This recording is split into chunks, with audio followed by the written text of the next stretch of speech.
You ready? Okay. Good morning. I'd like to call the Door County Board of Supervisors to order on Tuesday, January 24th at approximately 10 a.m. Would you please join me in pledge allegiance to the flag?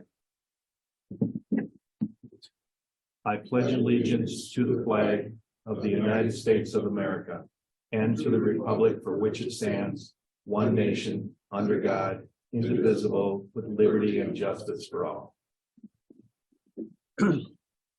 Roll call. We have several people that need to sign in.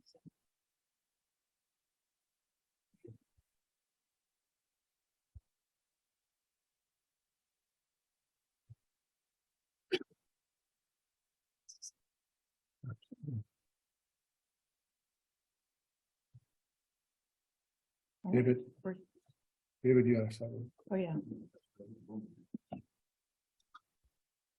There you go. 19 present, Okay, so what do we have? 19 and 2 excused. Okay, so we have 19 present and 2 absent, excused. Presentation of the agenda. Have a motion and a second. All in favor? Aye. Opposed? Okay. Correspondence. I do want to point out one of the correspondence letters from the sheriff. According to Wisconsin statutes 59.26, she did appoint an undersheriff. She appointed Chief Deputy Patrick McCarty effective January 3rd, 2023. So we just want to make sure that we recognize that this appointment has been made by the sheriff. Public comment. Sure. I do not see any individuals from the public in the room, but I'll go to those that are online. Again, those that are online, if they would like to speak, if you're on the phone, you can hit *9 and it will put you in. Likewise, if you're online, you can raise your hand and I can recognize you and allow you to speak.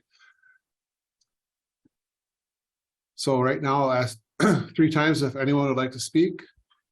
For the second time, is there anyone who would like to speak? Okay. We do have someone raise their hand. Christine Reed, I have moved you into the queue. You have 3 minutes to speak. You're currently muted. My name is Christine Reed. I live on Sleepy Hollow Drive in Forestville. Thank you for including my correspondence in the agenda packet. I'm not getting any sound from her.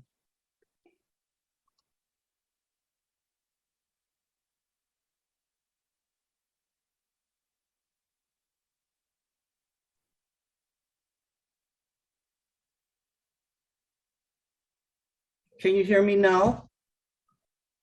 It's showing her speaking, but it's not giving sound. This shows that I am. 1 second, Christine, we cannot hear you on our end, so we're trying to fix the sound. 1 second, please. I don't know what we would turn off the microphone, Right. I don't see. The outside world can hear her. We can't hear her internally. So I don't have anything on here that would be preventing that. Well, otherwise I'll just write a letter. The mic shows that she's speaking though. I can try changing my speaker setting. Can you hear me now? I'll move her back in once.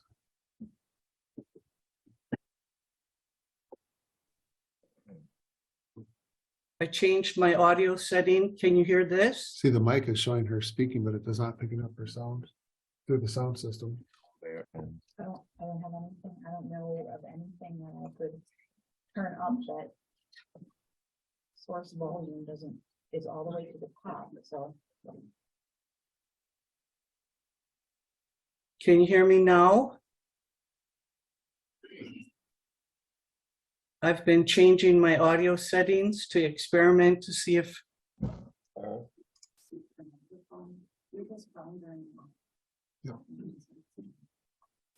I'm going to do a quick test if you don't mind. Hey, Aaron LeClaire, I see that you're on. Could you, I'm going to move you into the queue. If you're listening in, could you try to move into the queue and talk? I'm going to move you in 1 second. I just want to test the system.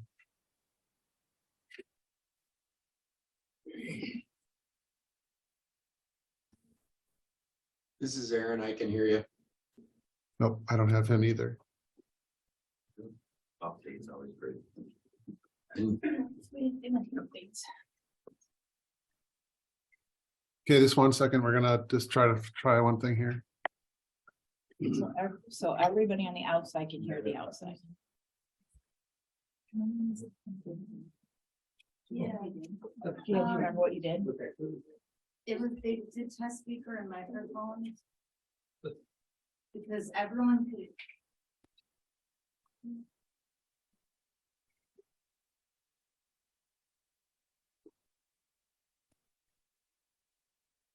There's something. There we go.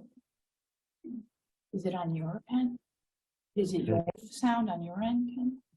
Did that come through the system? And maybe like That's what I just tried, yeah. check your volume level on your, It's all the way up. there you go. It's all the way up. So Christine, let's try one more time, if you could, to unmute yourself and see if you can speak. Good morning. Can you hear me now? I heard something, but it's not. It's coming through, but okay, Christine, wait 1 second. I'm gonna try. It's coming through the speakers, but it's not coming through. Do you want to try one more time? I was testing my various settings. Can you hear me now? Yes, we can. Oh, good. Sorry about the confusion on that. So again, you have the floor. We can hear you. So you have 3 minutes, please. Oh, now I completely lost my entire train of thought. Sorry. Good morning. morning. I live on Sleepy Hollow Drive in Forestville. Thank you for including my correspondence in the agenda packet. I have not gotten responses because that was sent to you and to legislators and the governor.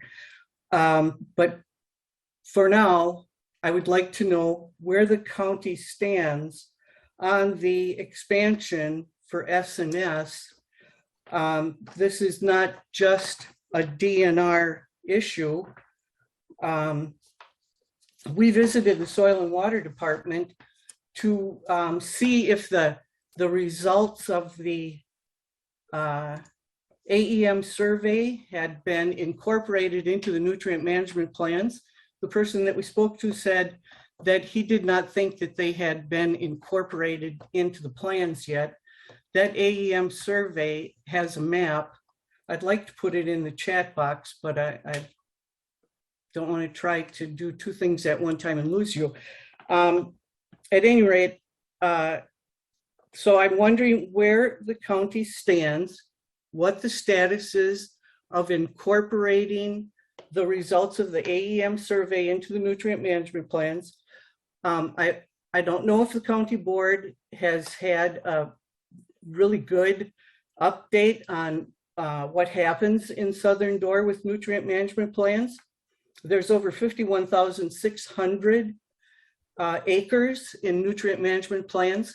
We have one CAFO right now, another one that is possibly, leaning toward CAFO very soon.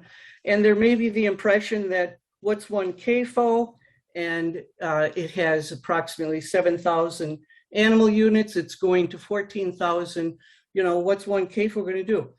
What everybody needs to understand is that Kewaunee County CAFOs use Southern Door to spread their liquid manure. For example, Kennard, which is the largest CAFO in Kewaunee County, spreads almost 50%, or almost 50% of their nutrient management acres are in Southern Door. And we are karst, just like Kewaunee County. I think that there should be maybe a presentation on what's really happening with spreading liquid manure on very thin soils over karst. So in 2014, Kewaunee County passed an ordinance called Public Health and Groundwater Protection Ordinance. We met with Erin Hansen before she left and said that we would like Door County to adopt this same ordinance. We've talked to the people in Kewaunee County. gave them a heads up that we are asking for the same ordinance that they have. And we've put this in writing and asked several times. So that ordinance is very important to protecting our wells and groundwater. Two very important issues that I don't know how they can approve a permit until they know the results of the AEM survey. Christine, you have 30 seconds. Okay, I would like some feedback, and I'll follow up in writing, because I understand that I probably won't get an answer today, but there's a hearing coming up February 7th on the S&S permit, and we would very much like some helpful information in order to speak at that hearing. Thank you. Thank you.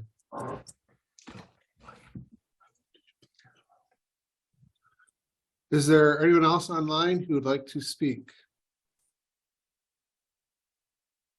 For the second time, anyone else who'd like to speak? And then for the final time, anyone who likes to speak? Okay, thank you. Thank you.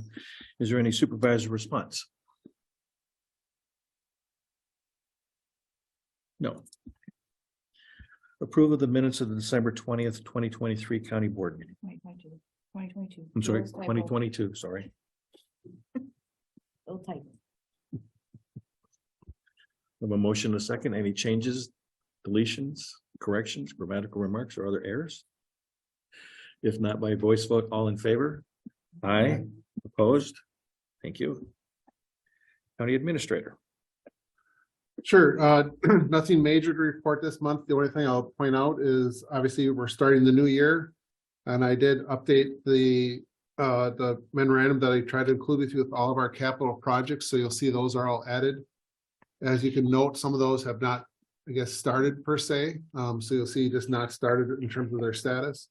But again, we'll start tracking all those and provide monthly updates as we go throughout the year. So if there's no other questions, you can continue on.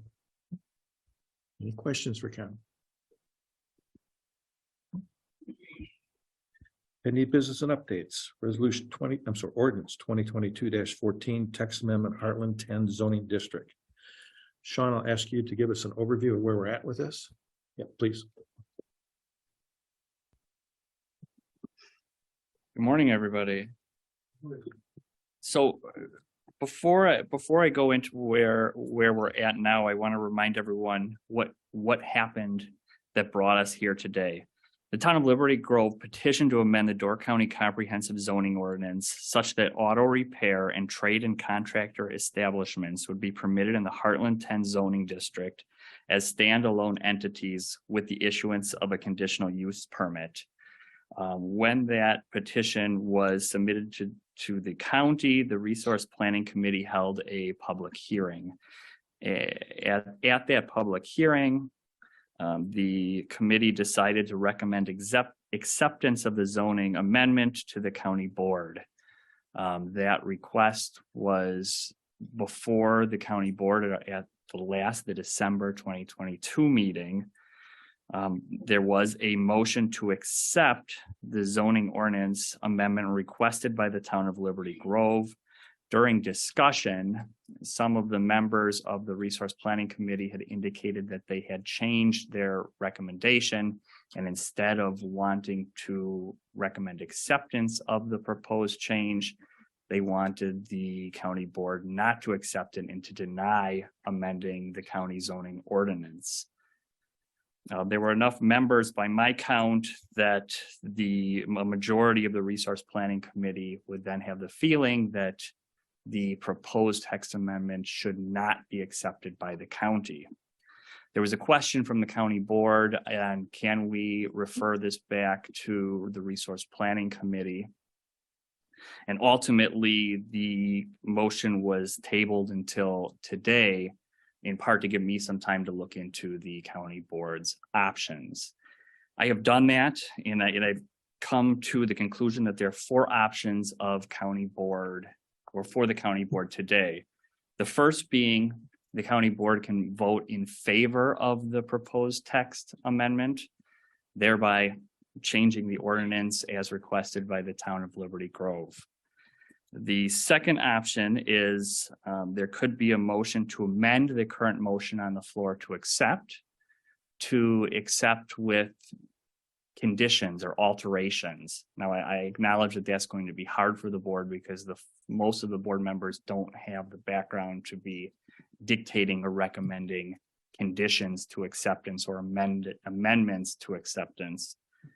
The third option is that there could be a vote not in favor of the current motion on the floor to accept, thereby killing the motion to accept, at which point a subsequent motion would need to be made to deny, thereby denying the town of Liberty Grove's request to amend the zoning ordinance. Should this board decide to deny, the town of Liberty Grove would have the option after a waiting period, unless waived, to reapply for the zoning amendment, which would go through the process of going to RPC, another public hearing, and then a recommendation to the county board. The fourth option is the ability to refer the motion back to the Resource Planning Committee for to be considered and put in a better form for the board to consider. It's what Robert's Rules calls a subsidiary motion, so we don't need to do anything with the current motion. It would be a motion from somebody to send this motion back to RPC to give us a more firm, more committed direction on how the board should proceed, whether that be acceptance, denial, or possibly an amendment in that case. Now, if it gets sent back, there would not be another public hearing.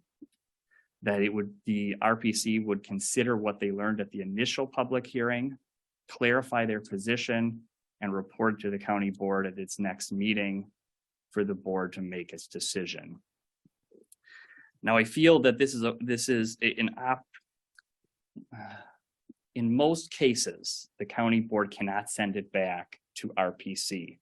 The reason I'm saying it's an option in this case is because I feel the direction to the county board was not clear, it was not firm.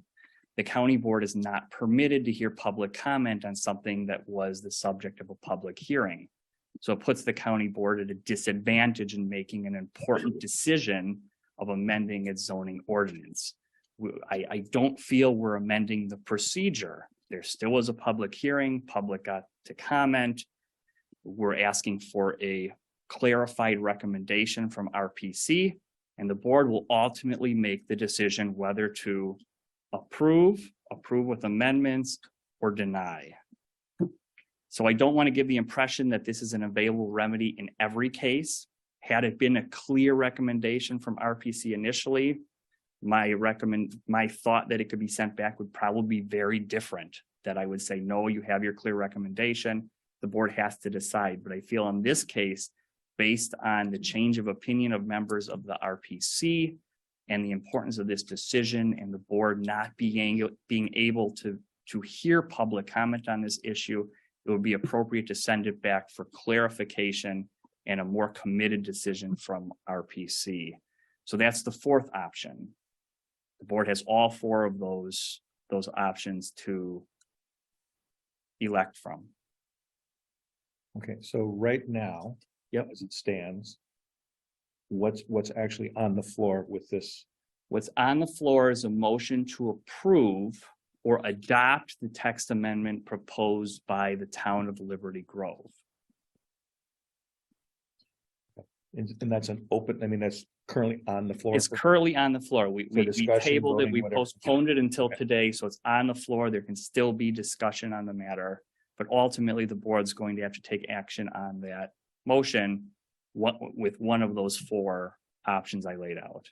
Okay. And if you need to repeat that, I certainly can, but essentially they're accept it by voting in favor of it, the text amendment, to amend the current motion, to accept with amendments, to vote against the current motion on the floor with a subsequent motion to deny, or to send the current motion back to RPC, to refer to RPC, saying we need a clear recommendation on how we, the board, should vote on this motion. Anybody have questions of Sean? Oh, sorry. Hugh? No, I'm sorry. Todd.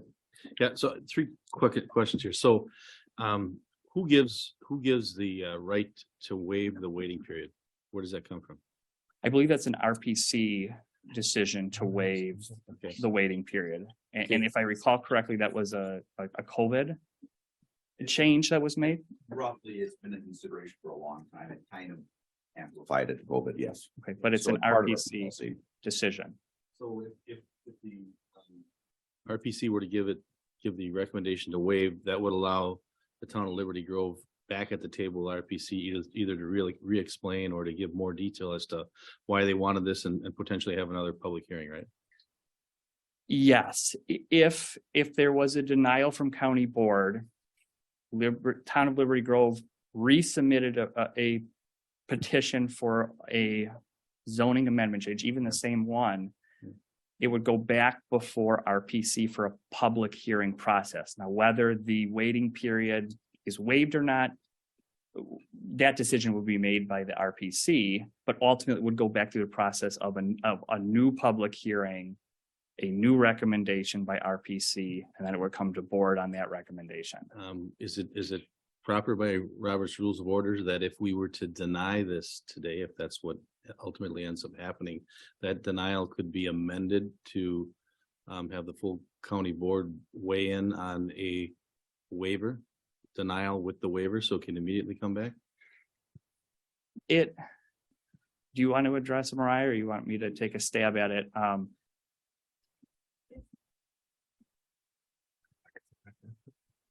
Mariah Good, Land Use Services Director. That waiver period is written into the zoning ordinance and has been there for many years. I don't think there'd be anything wrong with county board giving its opinion to RPC about whether that period should be waived or not, but it technically is up to the Resource Planning Committee because that's how it's written into the zoning ordinance. Okay. And we have done. Okay. And then the other, just to make sure I'm clear on this, so if we were to send it back to committee and have RPC come back with a clear recommendation, I think, based on what we heard last meeting, likely would be denied because the folks had changed their vote. But the town of Liberty Grove never gets back to the table. The public never gets back to the table. RPC is making a decision based on what they heard. Correct. If it gets referred back to Resource Planning Committee, there is no new public hearing. We already had that on this matter. Yeah. RPC has to rely on that public hearing and the information they gain there. So it just seems to me to give them, their day in court, possibly denial if that's what has to happen, with a strong recommendation for immediate waiving of the time period. Because obviously it's important, let them and the public come back to the court, listen to it again if there's any other stronger opinion, and then that if it goes back to RPC and they vote it down, we're never going to see it again, right? It comes back. Yeah, no, the county board ultimately makes the final decision. If it goes back to RPC on a motion to refer, they would report back to county board with a firm decision, whether that be deny, accept with conditions. The county board would then consider that recommendation being I hope, a clear recommendation and make the decision. But the ultimate decision is the county board. Thank you. Yeah. Vinny? Thank you. I have similar to that question. I thought there was one option to deny, but it seems like there's two. Deny is just then they can reapply, or deny and send it back to RPC. Is it two? It's not really, yes, there are Okay. two. One is not applicable in this case. Had the initial recommendation out of RPC been to deny, Okay. the county board has the ability to indicate to accept the proposed zoning amendment, send it back to RPC to draft a draft ordinance for the county board to approve. Okay. But in this case, because the initial recommendation out of RPC was to accept, Okay. it doesn't apply in this case. So It doesn't make sense to do. So only a deny vote then would automatically send it back to another public hearing if they apply again. Yes, Okay, if that's what I the was county wondering. board denies, Liberty Grove would have the option to re-petition for the zoning amendment, which would put it back through the public hearing process. I have two more questions that are Yep. related with the conditional use permit. It's not listed anywhere in our packet that that's required for that kind of zoning, but you said that it is. And so then in those conditions, what would be examples of conditions that could be put on this with conditional use permit? Or is that what would happen in another hearing, that discussion?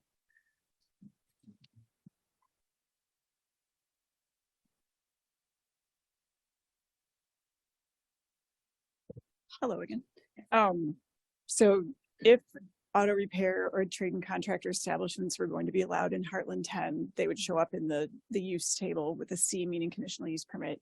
And then the typical things, as you know, that the resource planning committee can talk about are things like noise, odor, dust, traffic, kind of visual harmony with the neighborhood. Does it fit in with the character of the neighborhood? Is it like other uses that are in the neighborhood and things like that?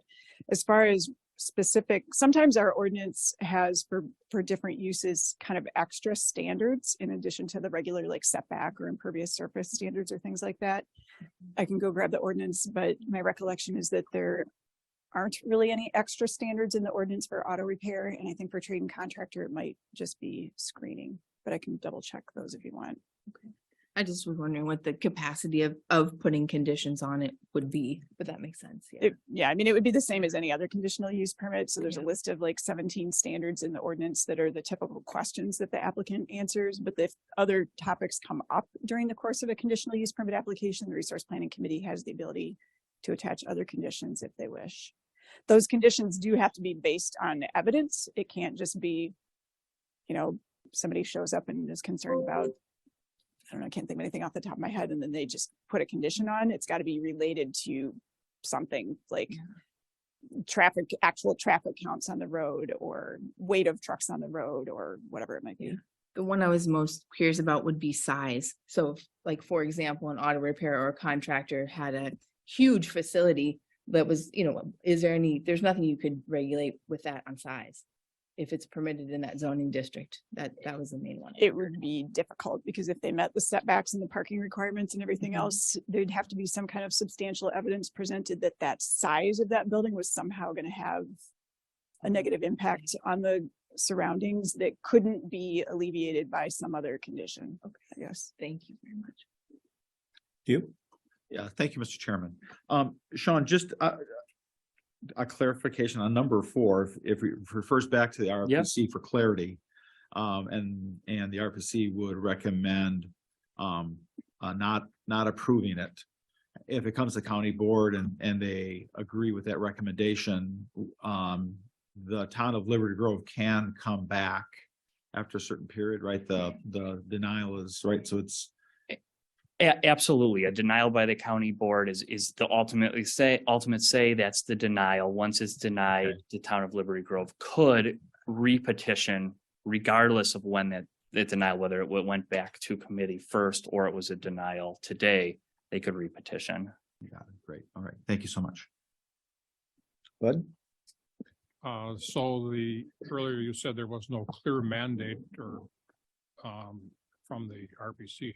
The 4-1 vote would not be clear then as far as a recommendation. I understand it was muddied at the discussion here last meeting.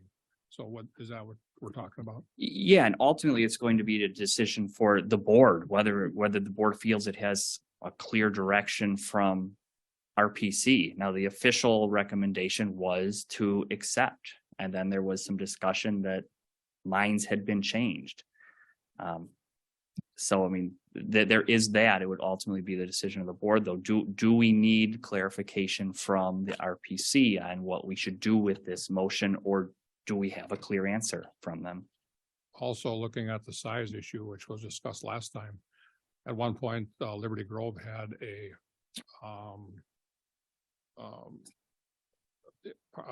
something on the ordinance that would call for a review of anything over 5,000 square feet footprint. would that be possible to put back in again as far as a limit of 5,000 square feet, that is a conditional use, and anything above that maybe would not be allowed or something like that? As an amendment to the initial proposal by the town? Something like that, yeah. I mean, yes, the board does have an ability to approve with amendments from the original petition. Now, whether the board is in a position to do that today or wants to send it back and have RPC look at a little more, that's again, not a decision that I can make for you guys. But yes, the board does have the ability to amend and approve with the amendments.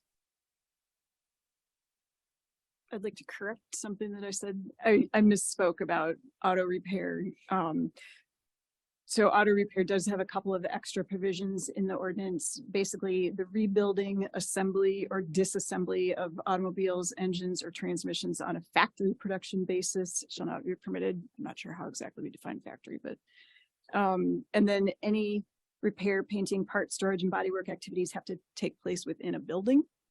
And then any damaged or non-operable parts need to be stored in a building or in a storage container. So there are those extra conditions already in the ordinance.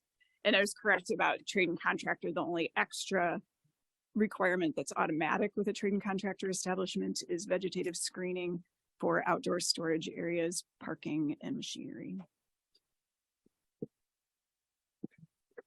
Todd?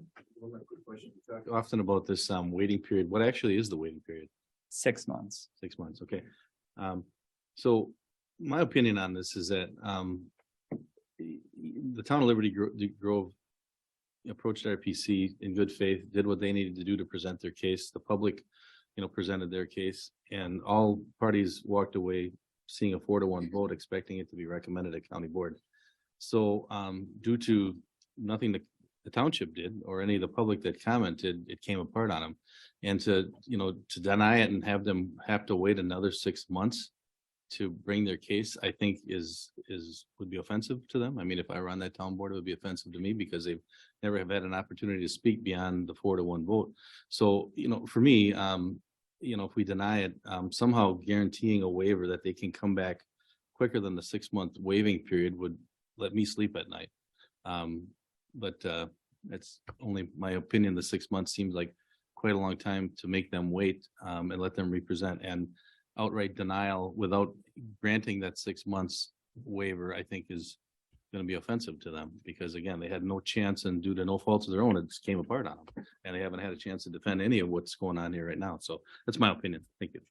I'm done. Can I add one thing about the 6-month waiting? The 6-month period is only if they're going to turn in the exact same application and the exact same materials. So if they turned in something that had additional information or some change of some sort or modification, then that's considered a new application. They could turn that in tomorrow if they wanted to. What's the waiting period on that? Nothing, because it's considered a new application if it's. Yeah.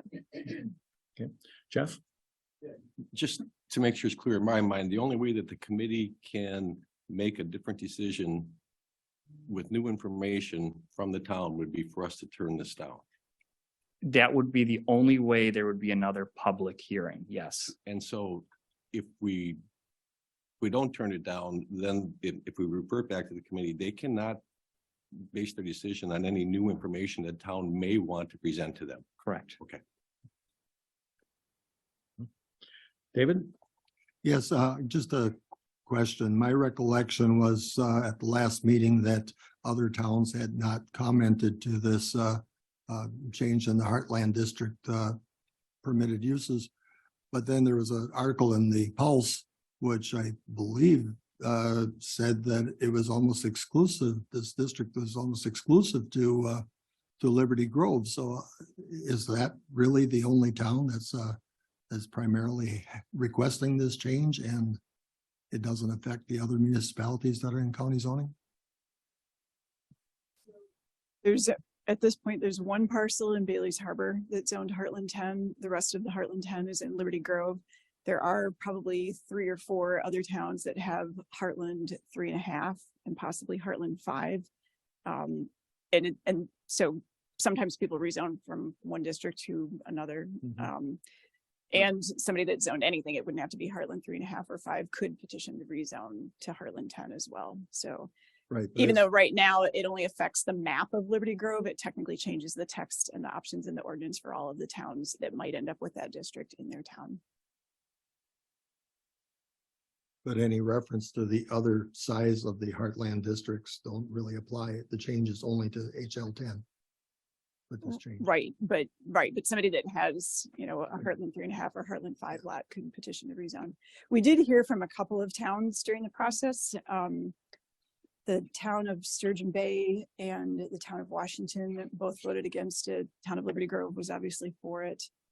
Town of Gibraltar, we put the letter in favor. It was just kind of neutral. It said, right now we don't have any Heartland 10, and so we don't really care one way or the other. I think those are the only ones we heard from. I guess I asked the question that typically I generally support the town that's making this request, and when it's almost exclusive to Liberty Grove, that they're considering what fits into their township, and seems that that's how we should consider this question. Thank you. Hugh? Yes. Subsequent to the HL10 activities, the town of Sevastopol Plan Commission and the board discussed this matter. I can't really say what they said on the record because the public comment period is closed, but they did put something in the record. It's not regarding zoning the Heartland 10 zoning per se. It's just the challenges in general with conditional use permits and our experience with Countryside. Even though Countryside has clearly more zoning, just some of the issues that we faced in enforcement and is one of the things that Sevastopol wanted to raise in general, not zoning specifically, but just the process for enforcement and and the potential impacts. And I think given a chance when public comment can be put back on the record, I think they'll probably submit that information then. Thank you. Thank you. Dave, Annabelle? Thank you. At the moment, we have a motion to approve based on a report that was a motion to approve in a snapshot of time of the RPC membership, which I happen to be the chair. Consequently, that has closed and been done. So now I'm representing as a county board member. So I don't necessarily feel that we're giving a change in view, just the unfortunate reality of sometimes it takes longer to make decisions. My simple question are related to this. Today, at this moment, there's a motion on the board. The individual that made that motion is not physically here. He's at another conference. He is a member of the RPC, vice chair. To me, the motion was to approve the zoning change as presented. To me, that motion is pretty clear. So my question is, if this board were to make a motion second to send it back for clarification from RPC, my usual understanding of clarification is, say there's a muddied watered motion, documentation that wasn't quite clear, open up windows of things that other board members brought up. And they were looking for clarification of whether or not, even if it's a county building use, just not a zoning specific question. It usually goes back to that subcommittee for clarification to help understand and clarify those pieces that might be in question. We just didn't think of it at the time. So right now the motion is to approve the zoning change as is. I don't personally feel there's enough votes here to deny it, but if a motion was made, seconded and approved to send it back for RPC for clarification. Yep. The motion is to approve. How much more clarified can you get? Well, the clarification is how should the board proceed on this issue, on this motion? At the RPC meeting, it was to move forward to approve. Correct. And that's what we have here today. Yep. I don't in my mind feel, I don't see in my mind a plausible scenario where it could be sent back to the RPC for denial because it's currently sitting as an approval. I'm just trying to understand what clarification could occur. Yeah. To change the simple words of approve as presented. I'm just looking to understand. Well, and if you feel that the recommendation of RPC is clear and it's not muddied, then you could vote accordingly. I could see where, based on the conversation on the county board at the last meeting, that people were confused about how the members of the RPC wanted the county board to proceed on this issue. Right, and what I guess what I'm getting at is,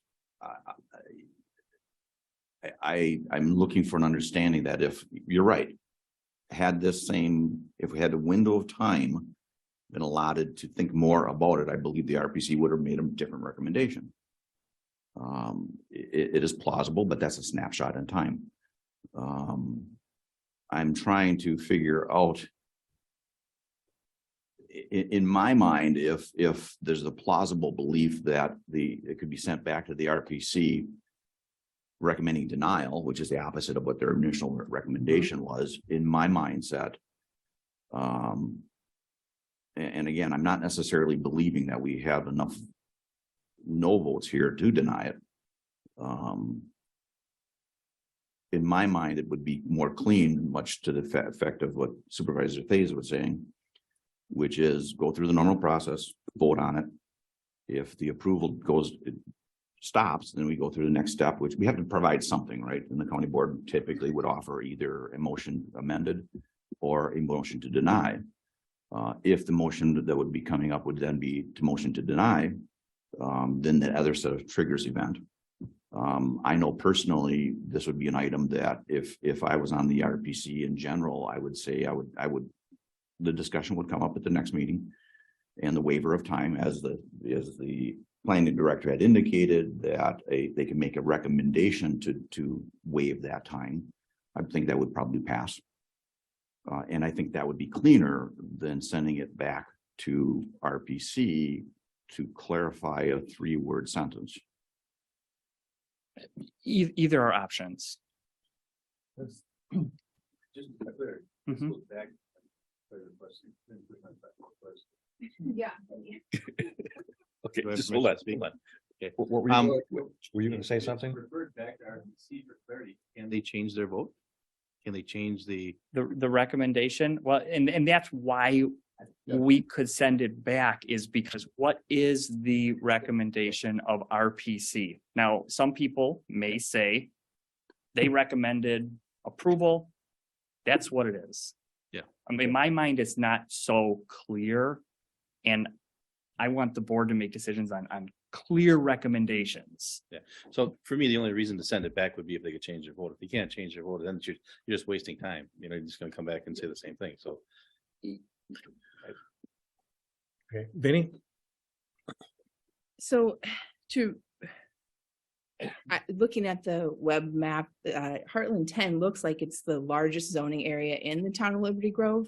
So is that a question of, that would be clarification, I guess I would want to know, like, so everyone that has Heartland 10 was contacted and like they all had a chance at the public hearing to have a say in that? Is that how that public hearing would have worked? Or, I mean, that's some clarification I think would be helpful to know to make the decision. If it can't be made here, I understand, because it's not a public hearing here, but that would be a reason for me to give it another opportunity to, have that. Is that the procedure? Yeah. I mean, it's a So huge area. The county contacted everybody. I don't believe the town did. I think the town ran an ad in the paper before a public meeting that they had last July. The county did contact everybody. So I think we probably had 10 times as many people at our meeting as we did or as the town did, from what I've read in their minutes. But I was contacted after the RPC hearing by the chairman of the Town Plan Commission, who wanted to know if it was necessary for her to come up and speak to the county board. And I said, well, no, that's not allowed. And I said it was a 4-to-1 vote. It should pass. It normally, when there's support from the RPC or any other committee on a support, then the county board usually goes along and supports it. But then when we got to the December 20th meeting here, I didn't hear much of any support or reasons that the RPC had voted to on a 4-1 vote, if I remember correctly. But it quickly changed into a discussion of why people had changed their mind all of a sudden. But now that's why I was saying it now. It got muddied up, confused, and I'm sitting here thinking, well, heck, this will go through, and all of a sudden, oops, I got to get a rebuttal going here, and not being really prepared for it. But so it was kind of interesting, to say the least, that this came up from the RPC members at that December 20th meeting. And the town did advertise it. As Mariah said, we had an ad in the paper, it was posted in the town on the website, and we had very little turnout at the subsequent meeting to go over this again, as Mariah had requested on our notification process. So we felt we had at least got the word out there, what was going on with the town board. Thank you. Anybody else before we move on? No. Okay. So at this point in time, there's a motion and a second on the floor, carry forward. So none of that changes. None of that changes. So- There's a motion and a second to approve the zoning text amendment as petitioned by the town of Liberty Grove. Okay. So I will open it up again for a few minutes on any discussion on the current motion on the floor, and then we will go to the voter board.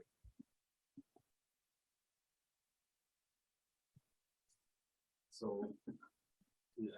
Go ahead. And there's no way that motion on the floor could be rescinded to get one on to deny. Okay, this one has to be voted on. The individual who made the motion is not here, so we cannot withdraw first and seconds.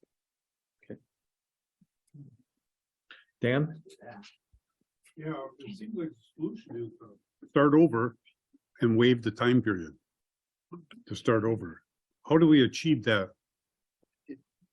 To achieve that, now, the board can't guarantee that the time period would be waived if the same petition was brought forward. That would be an RPC decision. But to get it back to that process where there's another public hearing, the board would have to, majority would have to vote No, not approving the current motion, would they have to vote turning no it on down, and then there'd have to be a subsequent motion to deny. That would officially deny the requested zoning amendment, in which case the town of Liberty Grove could re-petition, and it would go back through the public hearing process. Can you poll the zoning people whether they'll deny the No, timeframe? no, we're not doing that. That's not for us to poll. That's for an individual committee to decide. Now, there could be, At most, what I would say Point- is, Yeah,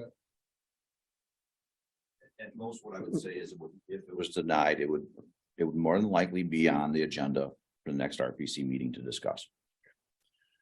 Vinnie? Is there a process, Mariah, for an individual property owner to currently rezone their own property of Heartland 10 for this use? On an individual basis without changing the whole zoning code for all of Heartland 10? Yes. So a person could petition to rezone to another district that allows for those uses. And they would use that same conditional use permit in that process if that individual property was rezoned? That we were discussing before. Yeah. would they- Yes. Yes. Yeah.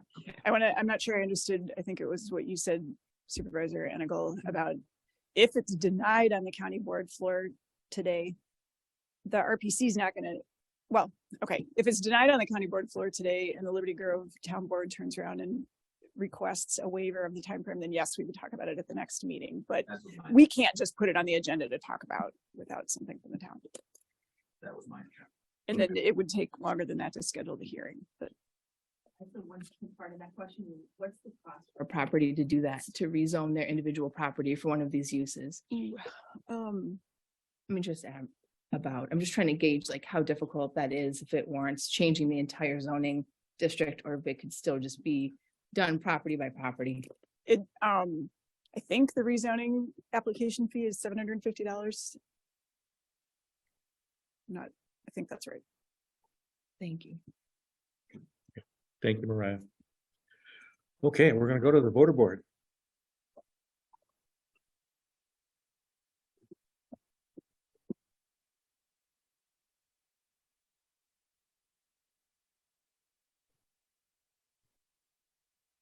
Okay, so that failed on a majority vote of 15-4, with 2 absent. So that motion was defeated. So the next thing would be if somebody wants to make a motion to, I'll make a motion to deny. Strong recommendation that if the town should reapply for substantially the identical application, that we discussed waiving the 6-month period. I'll second. I believe that's what the director had indicated. And we being resource planning committee. Correct. Motion to deny with. Strong recommendation to the RPC. If the town should reapply, substantially the same, waive the time period.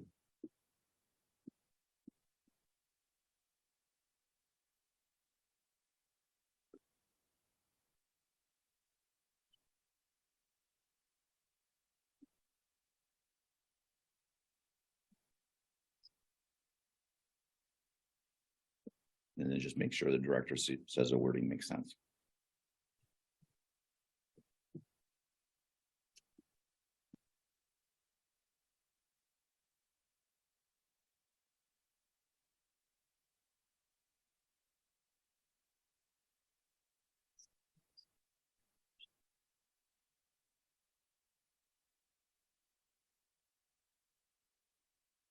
okay, so the next vote is for a motion to deny with a strong recommendation, with a strong recommendation to waive the waiting period by the RPC. Okay.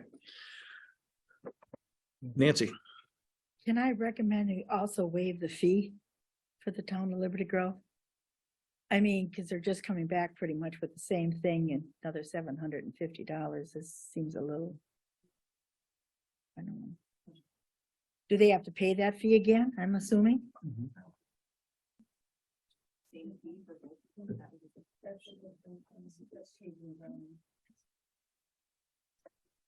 Typically, the applicant would have to pay the fee again. If there is an application by a town that's for a town purpose, like if they can show us that it's a town project or it's something in their comprehensive plan or whatever, then those fees are usually waived. But I don't remember, Bud, do you remember if we had you pay a fee for this first go around?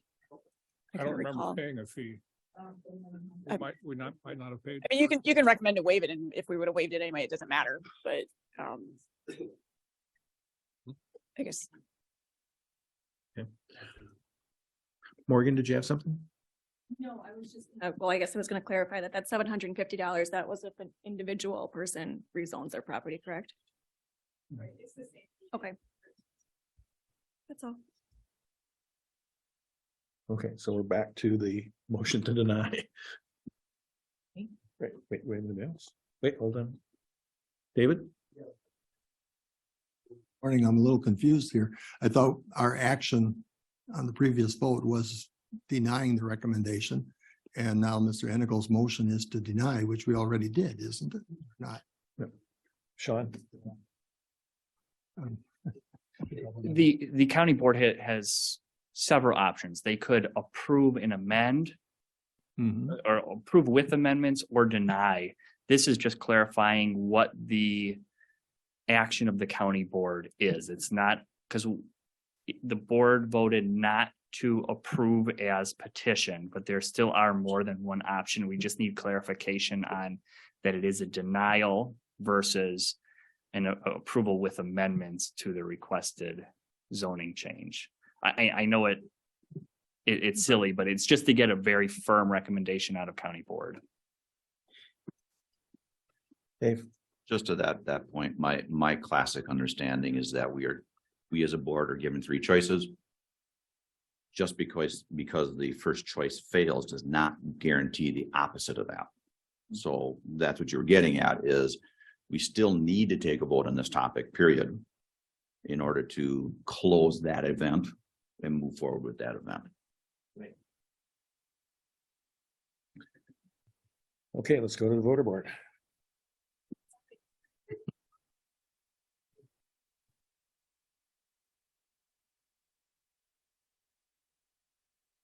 That's passed by a vote of 18-1, 2 absent.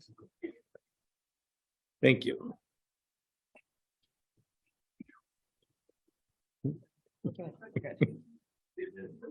Okay. All right, moving right along. Resolution 2023-01, International Migratory Bird Day. Alexis. To introduce resolution 2023-01, International Migratory Bird Day. This was brought forth from the facilities, Highway and Facilities Committee, and this is an annual recognition that we have countywide that supports some grant writing efforts and some other work that the county does and our partners. Any questions? Bob? Thank you, Mr. Chairman. Yeah, I just want to make a suggestion that I know, this comes up every year. It's a resolution that everyone's happy to get behind. It always passes unanimously. I think, in some other cases when we wrestle with resolutions, we try to look for where are the tangible items and where are the action items that we can actually do something positive and not just make a statement and pat ourselves on the back for being good people and feeling good about ourselves. I would like to see when this comes forward next year, whether it's in this resolution or I would like to see that whatever planting that our county is responsible for, whatever facilities or parks, receive plantings, that we have a policy that we only plant native trees and shrubs and plants. Not only does that ensure that we're not inadvertently spreading invasive plants, but evidence is mounting, and it's mounting in a pretty critical way, that with the really significant declines we see in pollinators, insects, and bird species, which is quite real. There's a pretty drastic decline across North America. Many different species are significantly at lower numbers than they used to be. And we can make a difference by making sure that we plant native trees and shrubs. So when we plant those native trees and shrubs, that supports our insect population, which then in turn supports our bird population. So I would like to see a policy that any plantings we make are native trees and shrubs and plants. Thank you. Thank you. Dave? Interested in seconding his statements. Okay. Anybody else? If not by voice vote, all in favor? Aye. Opposed? Carried. Thank you. Resolution 2023-02, County Snowmobile Trail Aid for the 2023-24 snow season. Alexis. Thank you, Mr. Chair. I'd like to introduce resolution number 2023-02 for County Snowmobile Trail. This is I forget exactly how to talk about it, but basically supporting the funds that support the snowmobile clubs and their work on trail maintenance. Again, this is an annual resolution to support the groups. Any questions? This will be a voter board. We'll go to the voter board.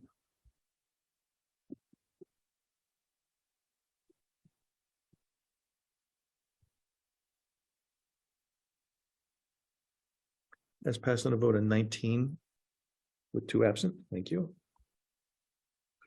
Resolution 2023-03, approval of gift grant and or donation to the Aging Disability Resource Center. Nissa. I'd like to make a motion to approve resolution number 2022-03, approval of the gift grant and or donation to the Aging and Disability Resource Center. It's over the amount of $5,000, barely. Alexis. Thank you, Mr. Chair. I'd just like to note a correction on the resolution. It should be 2023-03, page 24 of our packet. We caught it. Thanks. So the actual one. I read it as it said. We'll see how many mistakes you guys catch today. It's like a game. It's a test. It's a test. Transition. All right, we'll go to the voter board.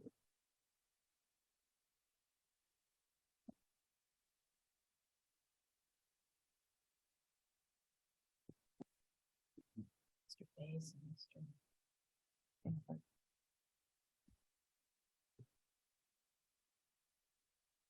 As passed with a vote of 19 yes, 2 absent. Thank you. Resolution 2023-04, Highway and Facilities Transfer of Non-Budgeted Funds for Facilities Parks Maintenance Garage Project. Alexis.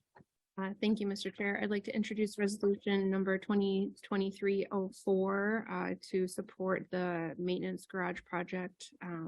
There's a lot of discussion back and forth at a couple different committees, so I would turn it over to Wayne if there's any questions. Any questions by anybody? Does anybody want any further explanation from Wayne? Yes, yes. Yeah, we spoke about this at length and through the Highway and Facility Committee came out of there with a 5-1 vote. I do believe that a few members thought about it after and maybe may have thought that they should have voted different on this. I was the vote no in that committee. This is a very, very expensive project. In doing some research, what I understand to be true, and if it's not, someone please do correct me, but I understand that this initially was talked about as a $300,000+ project. It grew to somewhere around 6, and now we're looking at something north of 9. You understand there are additional funds is what we're being asked to do is transfer out of the non-budgeted funding. You know, as a county board, I think we need to take a look at things like this. We've got a bunch of very big projects coming up. I think what needs to happen, in my opinion, here is that that was my voice of no in the facilities committee, is that when you have something that is so far out of skew from where you thought it was as a county board, I think a taxpayer would ask us to, hey, take another look at that. And what I mean, take another look at that means is that maybe not out and out deny this, but you take a look at it in the budgeting process and see where we sit next year. We've had all the discussion about prices are going up, prices are going up, prices are going up. I think, you know, there's some relief, I think, in a lot of areas. Some others may talk about this. I happen to know steel quite well, and I know that steel has taken a 10% decrease here just of late, and I know the futures on steel are down. I think we take a chance on the price being lower. And maybe again take a look at what it is we need and don't need. You know, we've got these communication towers coming up. We got this thing going on here with the museum. You know, that right now is pegged at somewhere in the 5 or 6. I'm scared where that's going to go. So again, I just think from a conservative perspective, I'm going to vote no. I'm not going to support this as I did in that committee. And I think we need to really think about, are we doing justice to our taxpayers when we talk about a project at 3 and it ends up at 9? I understand the discussion. We don't have a bathroom. We don't have this. We don't have that. I mean, that's all things that can be fixed at a much, much, much smaller scale, and then reboot back up for next year and see if it indeed is a project that we want to go for. So thank you for taking the comments. Bud?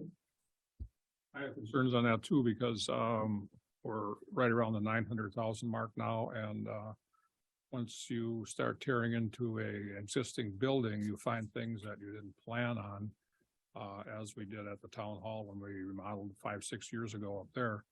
The concern leads me to think that if those change orders come forward like they could be, we could have $1 million project here or better. So, thank you. Dave Engelbert. Yes, thank you. I guess I'd be kind of reiterating everything that Supervisor they said. That's why I didn't support it at the Finance Committee that I chair. Looking at those projects at the museum, the communications, the fire numbers, there's over $25 million projected cost there. We have a lot of money in our reserve, but it would certainly not take long to reduce that. Talking with the finance director, some of the monies that we're going to be using from the reserve, we're currently plus 30 some percent in reserve. the amount that we keep in that fund for emergency, emergency events will be reduced down to around 26 or 28. I forget just what numbers he said, but it's being reduced, and it doesn't take long to go down. The equipment we've been buying, the highway trucks recently, those had to be rebid, and we got new numbers, more expensive numbers. The same happened in the brine. Every other building project we've had, the reserves that we have are limited. But it goes back to what we're doing with our budget. We really have to try to keep that budget in balance. There's projected shortfalls in the next 4 or 5 years that could be 4 or 5 million. I know those are only projections, but we're fortunate at this time that the sales taxes has really helped to have us keep up with our spending. But salaries are an issue that are coming up. They'll probably have to be looked at again. We just made a major change to the dispatch salaries. And granted, those monies are coming from reserves because we've been short people, but that's not the case going into another year. So I think we need to turn this down, take a look. I wanted to look into my sources, some costs for buildings, but seems everybody likes to be on vacation, and I didn't make contact with some, but talking to a local yard in Dykesville, he said even the lumber right now is at a 5-year low. So, it's anyone's projections, but what's going to happen by next fall? Is there a recession? Is there not a recession? But I'm willing to run the gamble of the price being better, and maybe even consider some other alternatives to this sort of price building. Thank you. Jeff? Yeah, I'll just reiterate some of my comments in the finance committee. My thought is, since my short time on this board, we've had a number of requests because things have been over budget, and because we have the excess funds right now, we've pretty much approved them. My concern is the precedent that we set, and I know that we have the ability to say no at any time, but there's a precedent that we're setting here that we need to make sure that we're under control. And I believe that something like this should go back into the 2024 or 2023 budget process. Thank you. Alexis? Thank you, Mr. Chair. Wayne, can you clarify, is it a rebuild? It's not a remodel, it's a new build, correct?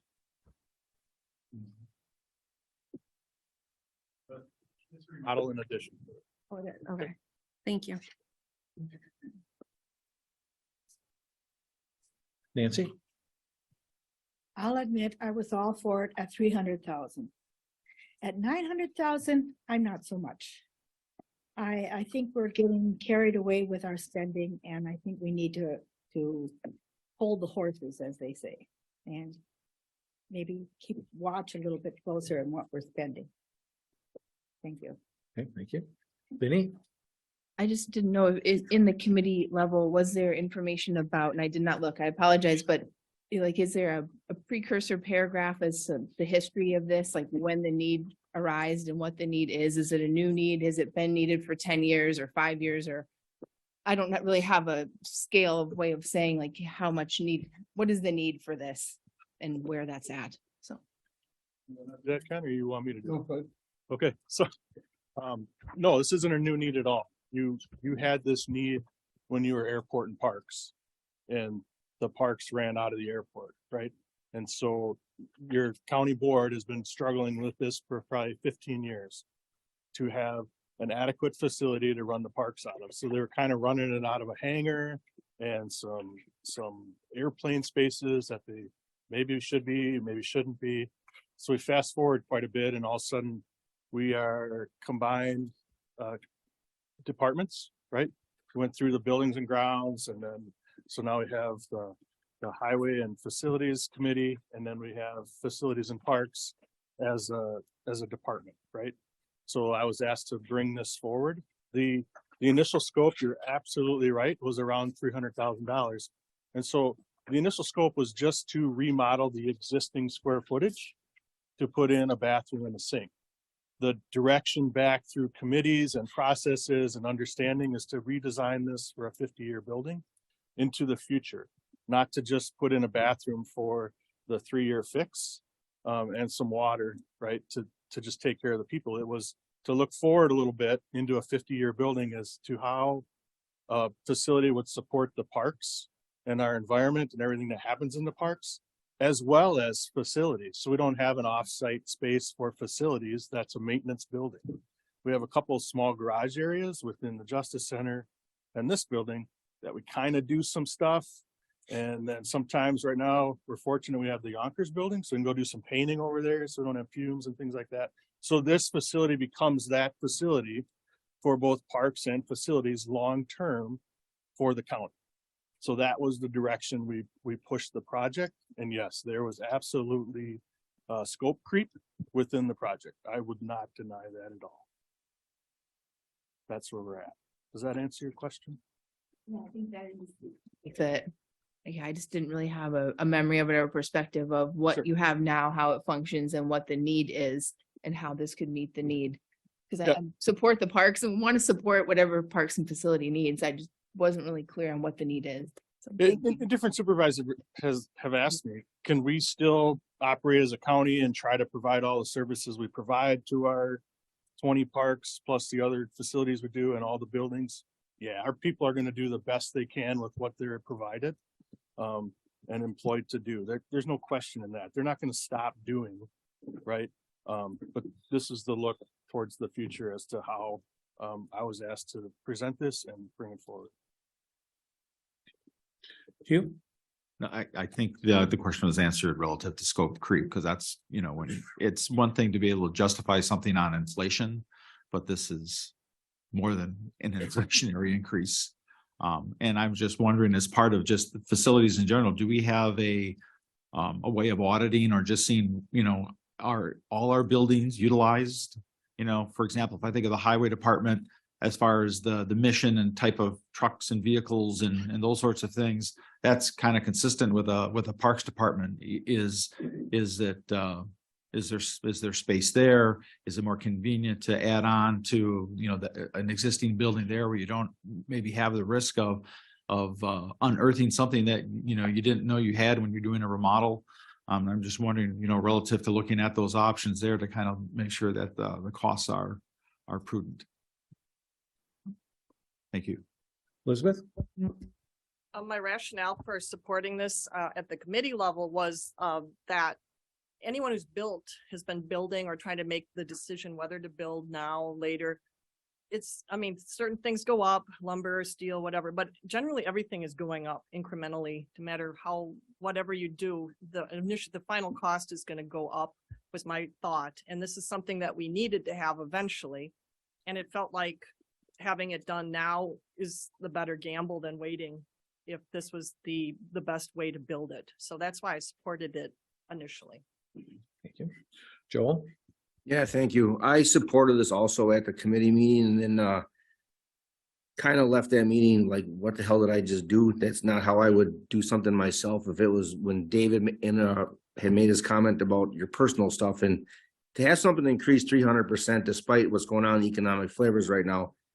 And then also Todd made a good comment, just following the steel market and this and that, and I follow that a little bit, but it's probably not the right time I'm not going to support this anymore. I'm going to change my decision on it because nobody knows what the 12-month outlook is, but it's ridiculous for us to spend triple of what something was initially. So on that premise alone and being this factor of monetary judgment, I'm not going to continue to support this resolution.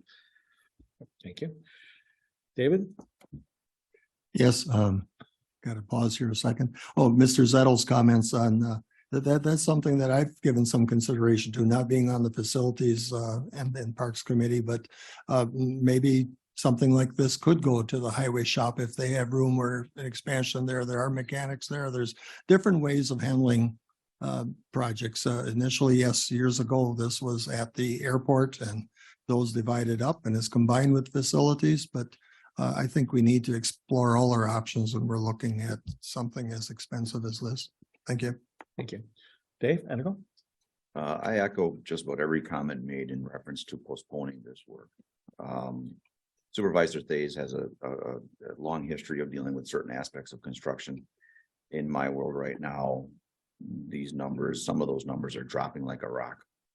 For a variety of reasons. I had difficulty with the original edition trying to justify it, but I found a way to accept it. And this advancement to this level, I can't support it. I just can't. We're at a stage, we have numbers of projects coming up that is difficult for me to find we're going to have to get the money for. Thank you.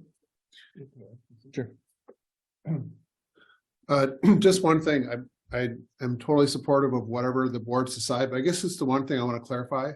I just want to clarify that because it kind of takes on a life if we don't clarify it. This is not scope creep. The 300,000, you go back in time and you look at it, was again, this a project that simply looked at the bathrooms and stuff like that. And part of the direction of the board and facilities at that, the property committee was to say, let's not throw money at something that's not going to be a long-term solution for us. So we actually went back and we revised that. And that was one of the directives when Wayne took that over, that we directed him to make sure that if we invest money into that facility, we want a facility that's going to meet the needs of our parks, not just for 3 years, right? We wanted to look at a solution that's going to support what we think we need for all of our facilities and all of our parks going into the future. So that changed that project. So to me, it wasn't projects creep. It was a redefining of what we need in terms of a project. So I'm fine with postponing it. But I just don't want it to leave here saying that we're creeping on a project. It was a redefining of the project. We redefined it through the KIP process. We were very clear on how we redefined it. So it was not creep on that part. So I'm fine with everything else, but I just want to clarify it that Wayne did a lot of work at our direction to make sure we're doing the best decision for the county long-term. So I just want to clarify that part. Yeah, thank you. Vinnie? Sorry to ask this and kind of, mix it up a little bit, but has there been any look at different state or federal grants that maybe would cover something that helps with park facilities? I don't know if those exist, but are there some other funding mechanisms we could consider without just tossing out this plan? Because I feel like there was an investment made in creating the plan. I'm sure having engineers design the plan and put it on paper for us to see. So if it is a good plan for the future, maybe there's some other funding avenues we could just explore. I know that we may get nothing, there may be none, but is that an option? Because I agree, supporting the parks is really important. It's a big interface for a lot of tourists and residents that live here, and to be able to take care of the parks and have the staff feel like they have the facility they need. Is there like equipment that can't be taken care of right because it doesn't have a place to be? I don't know those kinds of things, but I mean, that's all loss of money over time too. So I think we should consider those things as well. Anybody else? Dale? I voted a yes on the finance committee when we brought this up. And the main reason I voted that way, so it would come to the board for discussion. But I think that if we're building a building for 30 years, waiting a year or two is not going to hurt us. Maybe, we don't know that. But, with it mentioned that maybe we can find some other solutions for space, etc. I'm going to vote no for it. Bob? Thank you, Mr. Chairman. Yeah, however this goes today, I think we all have a responsibility to move the Parks Department forward. As Supervisor Shomo alluded to, if you spend any time at our parks, they're pretty much overrun. Our Parks Department is stretched too thin. The parks are overworked and overtaxed, and we need to be focusing on our Parks Department. The tourists come here for the parks. I and others, the residents also, I hope you all do, explore and enjoy our county parks on a regular basis. I'm out there a lot. The number of trails that have been over the last 5 years that are just new because people are just tromping off wherever they want to. When you went to Cave Point, there was never a trail to the south. It's pretty much a highway. Not to mention to the north. If I said to the north, to the south, there, that has become even more. There used to be dwarf lake iris there. I mean, there was dwarf lake iris and a federally endangered species living there. They've been trampled out of existence. The state park never had a trail to the north. for that exact reason. And given that the county park is surrounded by the state park, it's just, it's what people do. We all want to go see the edge and the ledge and check it out. But our parks need attention. I guess that's, to me, that's the one main message I hope we all take home today is that however this vote goes, Wayne's put in a lot of time and his staff needs our support. Thank you. Thanks, Bob. Dan? Yeah, I'm swimming upstream, but I've been on this for the last 5, 10, 15 years. The parks are split up there out the airport and the hangar. We were going to use the old highway shop for a parks department. We debated that for a couple of years. The point is that the parks department needs a home. And a lot of things morphed into this after we started looking into it. I don't remember what it cost extra, but the computer system for the fuel system is in this building. It was costing money to incorporate that in there. I have a feeling you're going to delay it, but you're going to come back with basically the same plan, and it's going to cost more money. So, Alexis? Thank you, Mr. Chair. I just wanted to echo Mr. Supervisor Boltman and Supervisor Osted and Vice Chair of the Finance Committee. I take, matters of the county budget very seriously, and through the review, I also have gone back and forth on this one, but ultimately my yes vote comes down to the points that the two previous supervisors raised. Thank you. Okay, thank you. Go ahead. Sorry. I'm sure we've gone down the road of using the highway department for services, and I'm sure a county board member here can probably speak to that at a much greater level than I can, because that's come around 5 or 6 times in my last 8 years of why aren't we using highway, and maybe someone here can answer that better or can than I can, and be really upfront why we don't do that, because it's been explored a number of times, and why we can't use the highway spaces. Okay, thank you. Anybody else? Just one last. Again, people will vote their hearts here, and I believe that's what you got to do. But again, our track record, since I've been on the board, we have had exponential growth in our capital projects, in my opinion. Again, it's said before, we've got a number of capital projects in front of us. If the 6 turns into 8, what are we going to do? As Supervisor Miller said alongside me, we're setting a precedent that we don't turn back. We don't say no to things when they creep out of a space where they should be. There's always things you can do. Yeah, and a delay does not necessarily mean an increase. Could it? Yeah, but it could mean a decrease also. And what I'm saying is that from a fiscal responsibility, if this is something that's deeply needed, let's budget for this number next year, and maybe we'll be pleasantly surprised through the budget process. Maybe something drops out of next year. Maybe the museum's got to take a cut or something else to support this, but not just an arbitrary, yes, let's dig it out of the coffers. That's what I think we need to look at as a board here. So that's it. Alexis? I really wanted you to have the last word. I'm so sorry.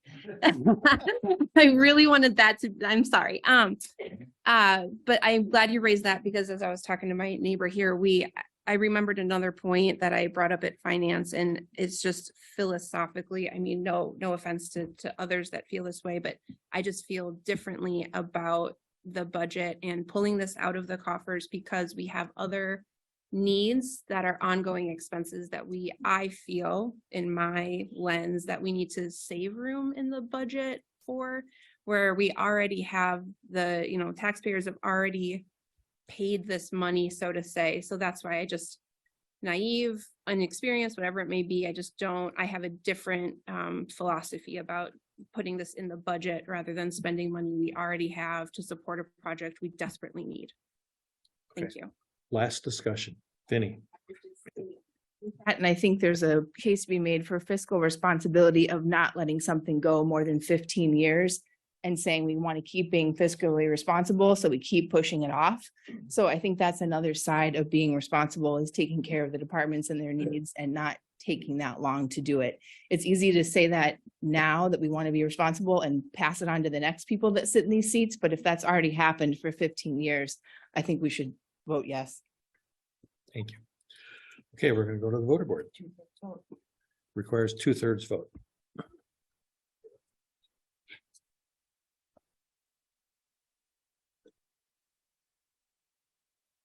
has failed on a vote of 9 yes, 10 no, and 2 absent.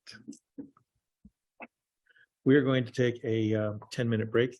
Please be back at 11:40.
Okay, welcome back.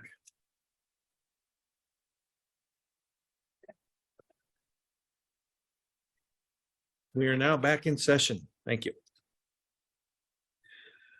Resolution 2023-06, I'm sorry.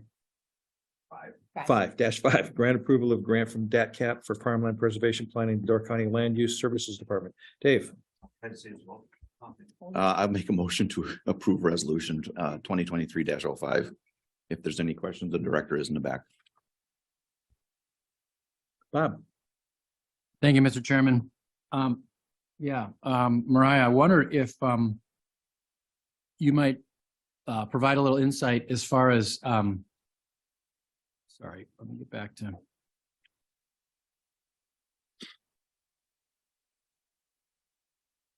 Oops, sorry, I got off.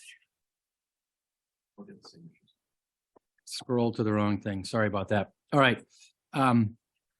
Just addressing farmland preservation. I wonder if this will involve incorporating those new depth to bedrock maps that were just completed last year. And what I'm really getting at is, I think we all agree that it's important to preserve farmland, but we also have to look at, it's almost like we need to take a step back and realize that there's places that we did turn into farmland after the logging era that shouldn't be farmed. We're farming on thin soils. There's still places in the county where we're farming over karst features, direct conduits into the groundwater that are getting those, there's places that are getting tilled over and planted every single year. And that's a sinkhole, soil pipes. And is this taking into account the thin soils and the karst areas that we should be actually removing from farming and truly focusing on preserving the deeper soil areas that actually are suitable for farming? Are we looking at it from that qualitative kind of standpoint? The bulk of what you're talking about are things that would be regulated, if at all, by soil and water rather than by zoning. We certainly ask the Soil and Water Conservation Department to weigh in as we're developing the plan. And just to take a step back, for those of you that are relatively new to county board, the county is required every 10 years to update its county comprehensive plan. We're also required every 10 years to do a farmland preservation plan, and that's a different kind of statutory set of programs. Claybanks is the main beneficiary of that program in this county because they have a zoning district that's only in their town that allows tax credits to those farmers. And what Door County did not quite 10 years ago was we bundled those two plans into one rather than doing a comprehensive plan and then a farmland preservation plan. We just combined the two documents and processes and requirements. So this grant is to help offset the staff costs for developing the farmland preservation piece of that larger plan. And then as part of the development of the whole entire thing, farmland and otherwise, we do invite other agencies, other departments, other stakeholders to comment on different things. So that topic could certainly come up and maybe be something that's a goal or an aspiration in the plan. But zoning isn't because zoning is one of the main ways that the county implements its comprehensive plan. I don't think the zoning ordinance is going to start looking at depth to bedrock when we decide where farming is allowed. Well, and I guess somewhere along the line, these are things that we really need to look at, whether that's from your department or from Soil and Water, or whether we need to work with our legislature or whatever. But I think we have to recognize that we need farming and we need agriculture because we all eat, and it would be really nice if we could have more of our food that we buy on a weekly basis come from lands that are actually in the county.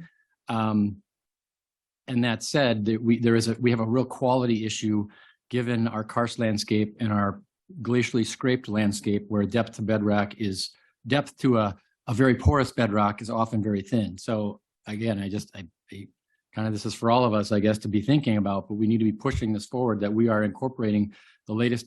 We just had the USGS just did all those, or was it the Wisconsin Geologic Natural History Survey just did all those flyovers to get depth to bedrock. We need to be incorporating the latest information and making sure that we are focusing our preservation where it should be, and not just farming just to farm. That's not, that mentality doesn't work, and it's not doing our groundwater, our drinking water any good, and it's not doing our surface streams and lake water any good. We need to really be focusing on where we're farming and making sure that it's concentrated in those areas where farming is suitable, and keeping those areas in farming and not making sure they don't go into development. Thank you. Thank you. Anybody else? David?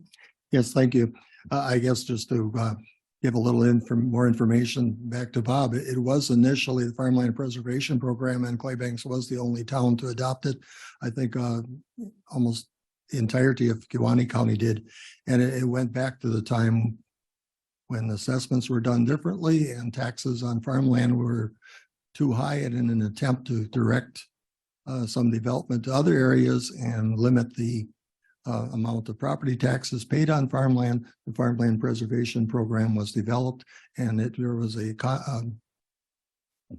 guidelines as to the taxes you paid and the income that came from the land, and a reduction in those taxes, and that's where it initially started from. And yeah, and so the farmers and Claybanks that are getting tax credits by So the farmers in Claybanks that are getting the tax credits by being in the zoning district that's certified by the state, I think Dave's right, they have to comply with certain things with soil and water. And the program did significantly change in, I think it was 2009, 2010, where they completely rewrote and changed everything. Because it used to be that it didn't matter whether you lived in an exclusive agricultural certified zoning district. If you were a farmer in any other area of the county, you could enter into an individual contract that also dealt with that. But now when they redid the program in 2010, they got rid of new individual contracts. So those are probably starting to cycle out outside of Claybanks at this point. Oh, yeah. Do you have any idea if this takes into account or works with the Wisconsin Working Lands Initiative? I think maybe that's what you referenced, because that's when the state, I think the Working Lands Initiative came in the state's 2009, 2011 biennial budget. So is that part of this? You're testing my memory. I think Yeah, it okay. is. I can't remember if that's what the law was called or not. But yeah, that's the same exact time frame. Yeah, I mean, it says it was to expand and modernize the state's existing farmland preservation program. So I'm assuming Right. that's taking that into account. So yeah, okay, thank you. Anybody else? Go to the voter board.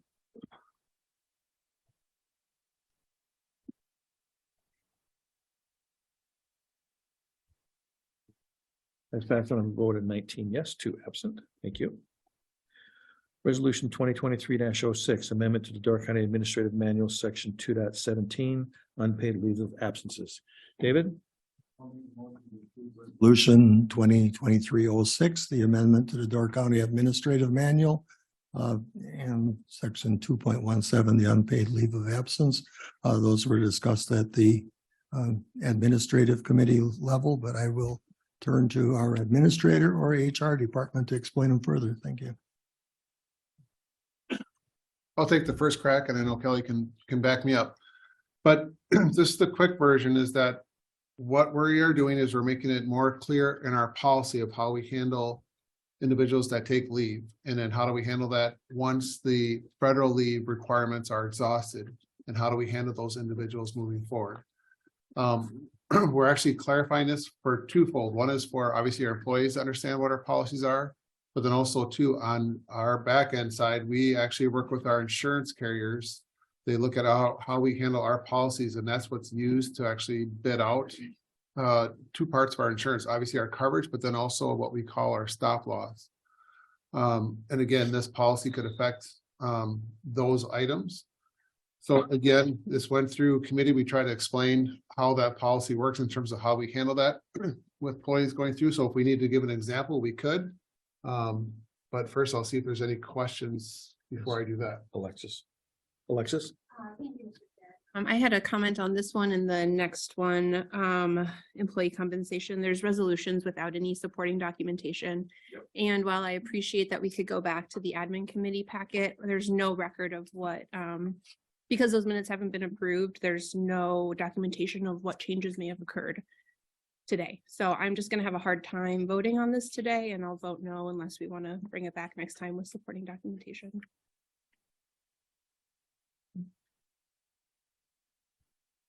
Anybody else? Dave? And I say echo.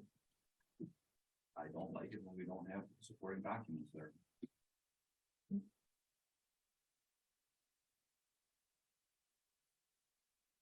Clear him. Benny? what does what does that appendix A say, or can we say that now? We'd be curious to know, because I don't really know what the change is. It says refer to that appendix, but what's the difference of what is now and what would be changed, I guess? We can do that now, I don't know. Wait, let me get to the page. Let me see.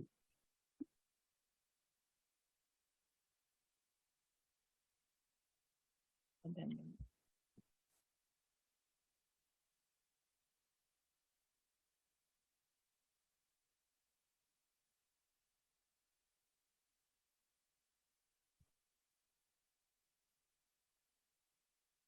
That's not in there with that. Okay, so with that, I didn't know the entire thing was not in there. So with that, I'd say we bring it back next month. Because you need to see it. What about the next one? Same thing? No, with the backup information is related to Joe's memo on why it's needed. Okay. But we don't have the.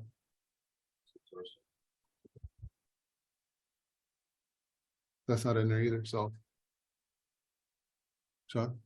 Although it's 2023-07, it's my understanding that this section has been amended over the years a number of times, and we don't have a clean.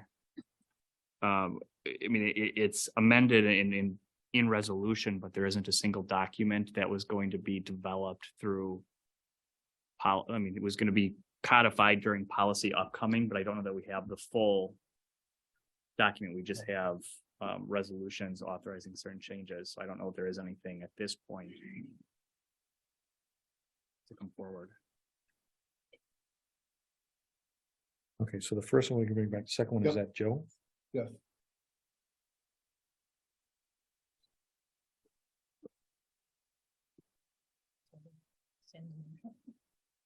Okay, so let's take care of the one that's on the floor first. So what we would do is have them remove their motion. That'd be the best way. So Dave, if you would remove your motion. Then Bud, if you would draw your second.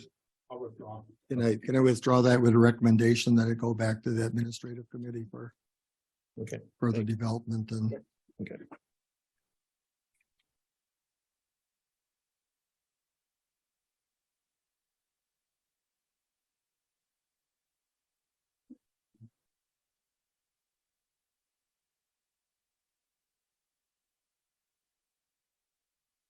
Okay, so the next one we don't have.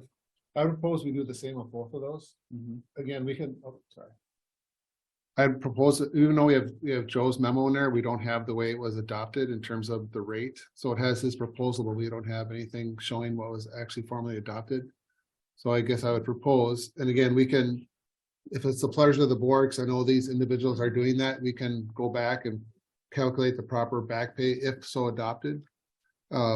But I guess I'd prefer that you actually have the item at least in front of you of how it was proposed to be adopted versus just relying on the department head memo. So I'd propose that we send both of those items. So 6 and 7.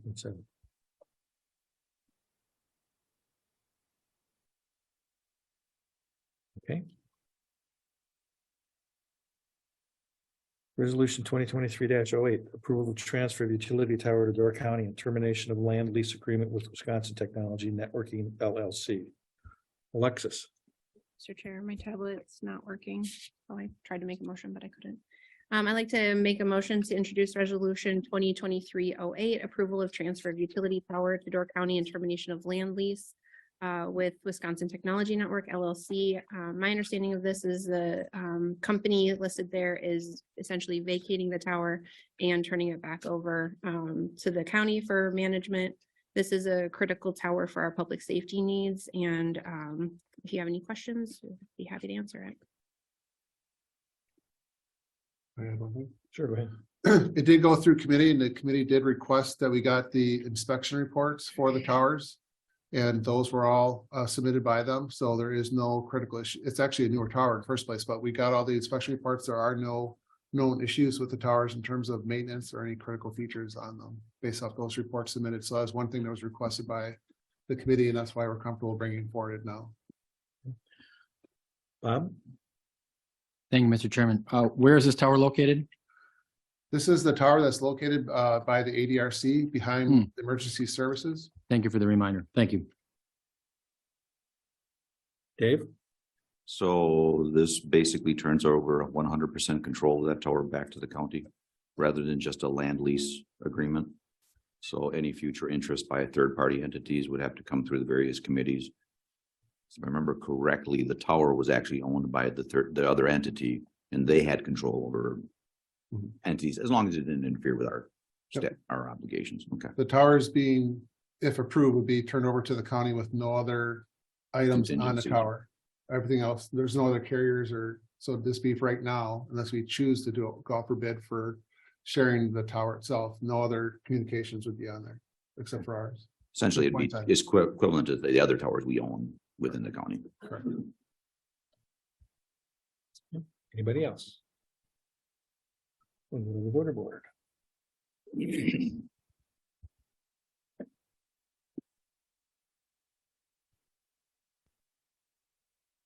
Has passed on a vote of 19 yes, 2 absent. Thank you. Resolution 2023-09, use of American Rescue Plan fiscal recovery funds for beach monitoring and assessment program, electronic beach advisory signs. David Engelbert? Make a motion to approve resolution 2023-09, use of the ARPA funds for the beach monitoring and assessment program, the advisory signs. Some of the beaches in Door County have been tested for a number of years, working with UW Oshkosh. This would be the first attempt to put some electronic signage at, I think it's like 5 of the parks within the county. They're listed in the additional information. And this would be a pilot program working at those locations so that the information can be presented at those beaches much faster than driving to the sites and posting.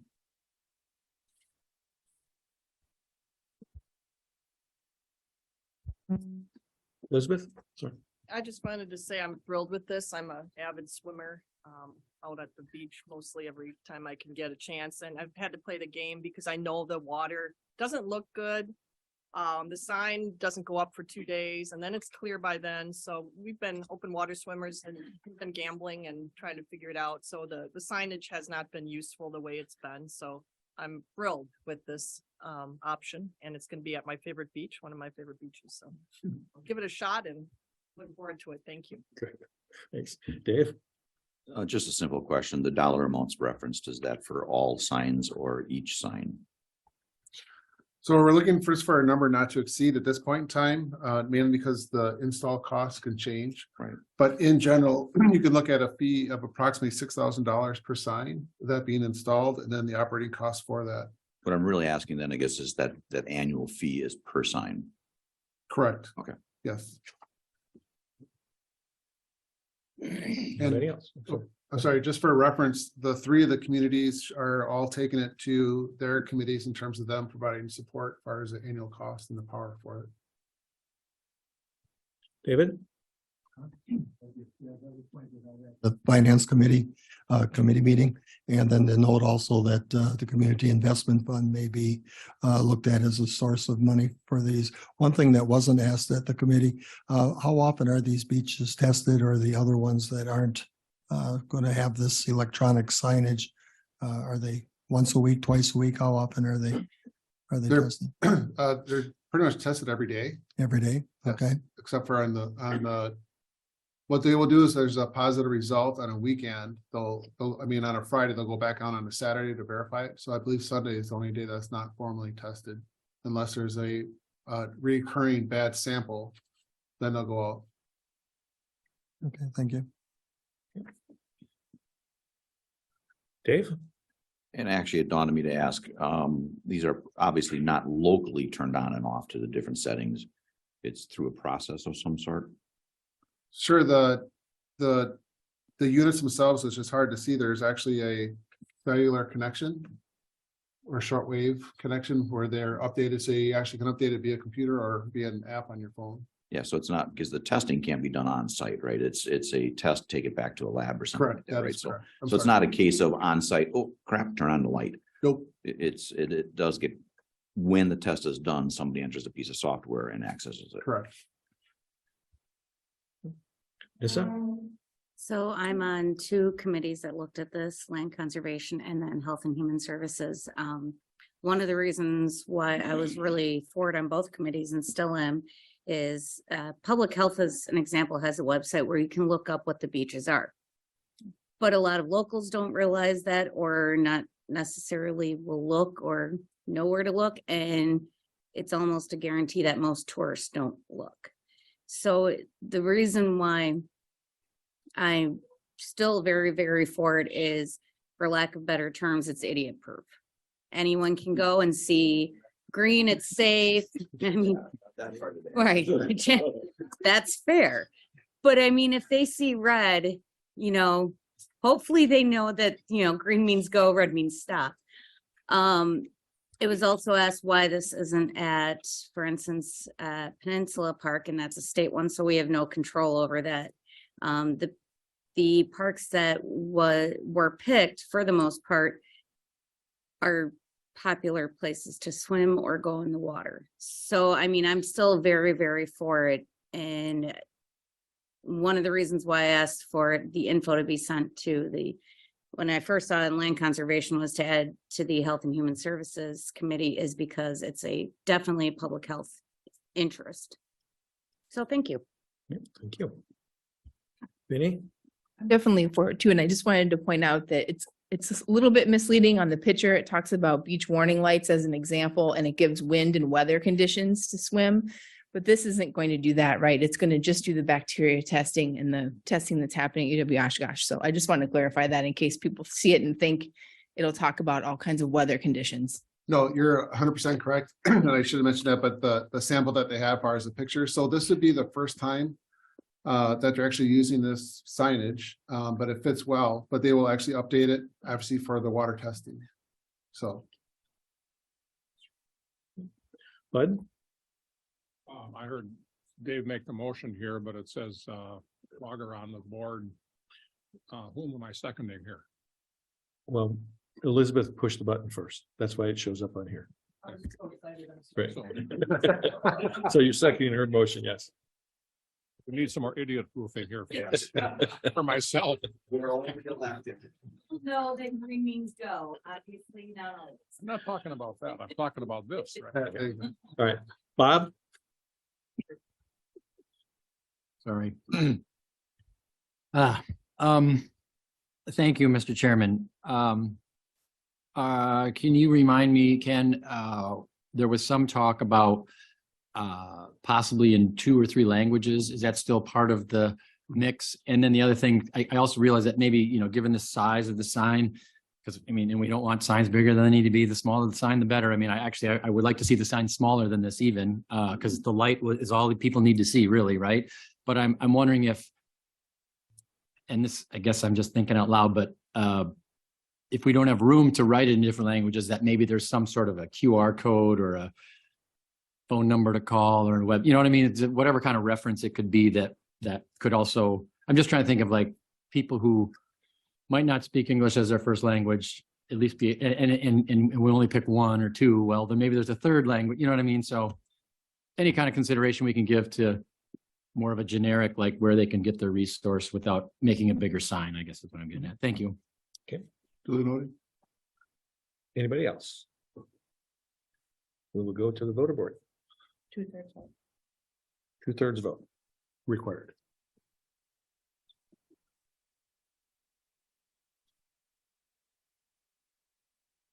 That's passed. One vote in 19 yes, 2 absent. Thank you. There are no ordinances, no special reports. While Jill and Ken are here, let's go through the announcements and the dates. Okay. You want to make an announcement about legislative exchange?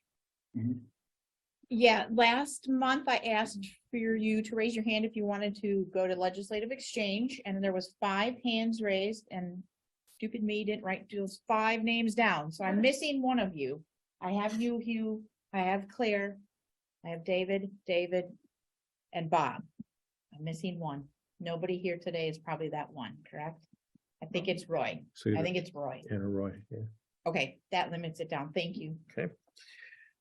The county board meeting is currently not, we don't have a date for February for the county board meeting because of the legislative exchange. So we need to pick a date, and the dates that were put up would be to go February 23rd, which is a Thursday. And then we would have to have admin and finance earlier in the week, or to move it to Thursday, March 2nd.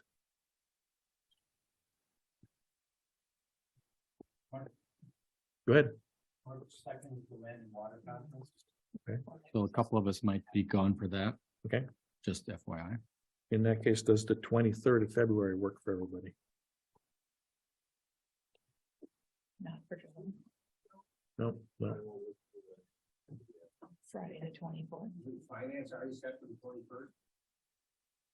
And then. We are set. We have to- Right.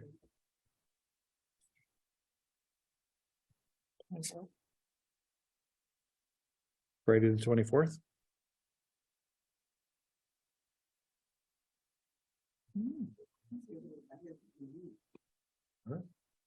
Friday the 24th. Okay, we're gonna go for Friday the 24th. We'll make it happen.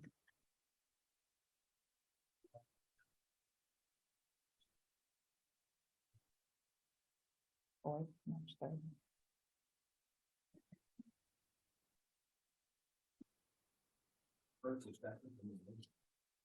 March 1st, they're at conference. Right.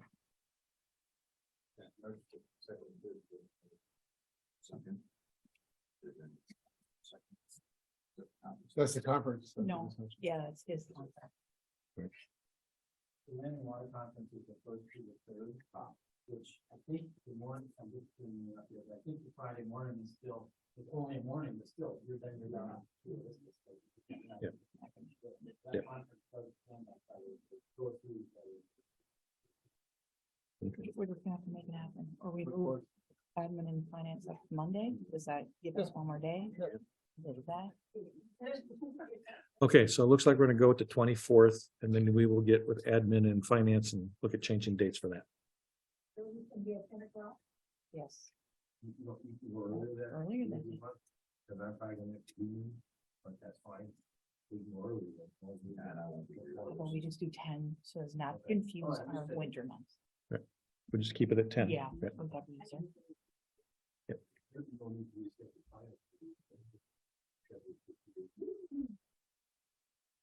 Guys,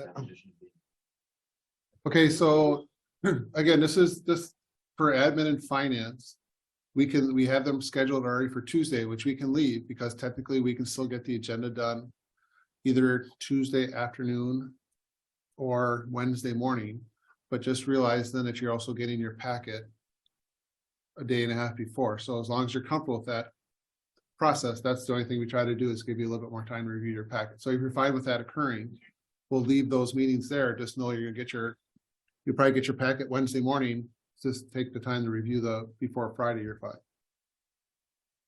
Yes, so we can just leave those meetings there then. Yeah, Bob. Thank you, Mr. Chairman. Is it possible, I mean, and I'm not trying to complicate things, but I know sometimes there's an amendment, so I guess, can we still get the packet out at the normal time, knowing that then there's gonna be this, possible extra information coming that 24 or 36 hours before? I guess it would be my recommendation, just because then at least we can review all the other things that aren't tied to finance and admin. Thanks. Okay, 24th it is. At 10 a.m. Okay, just two other announcements. Yep, go ahead. Finance and. Right, to stay the same. Okay, two other one's a reminder and one's a new announcement. This reminder for the 30th, Joe. As far as the timing, that's at 4 p.m. reminder on the 30th. For our gathering for that part. The other one is our Door Kiwanee Legislative Days. The dates have been selected. That'll be April 19th and 20th. That'll be a Wednesday and a Thursday. So traditionally, what happens with that is on that Wednesday, it starts. We need the individuals who are participating to be there by 11 a.m. So normally it's usually show up, you can check in, do your stuff, and then we show up and end up at the assembly hall to start the start the event. Some people that usually set up, like for example, I'll be working with DCDC, I'll go down the night before. So you have a chance, it's up to you, you have your funds, but what we need to know is who is interested in participating in the event. And we'd like to know that by the end of the week, if possible, of your thoughts about going.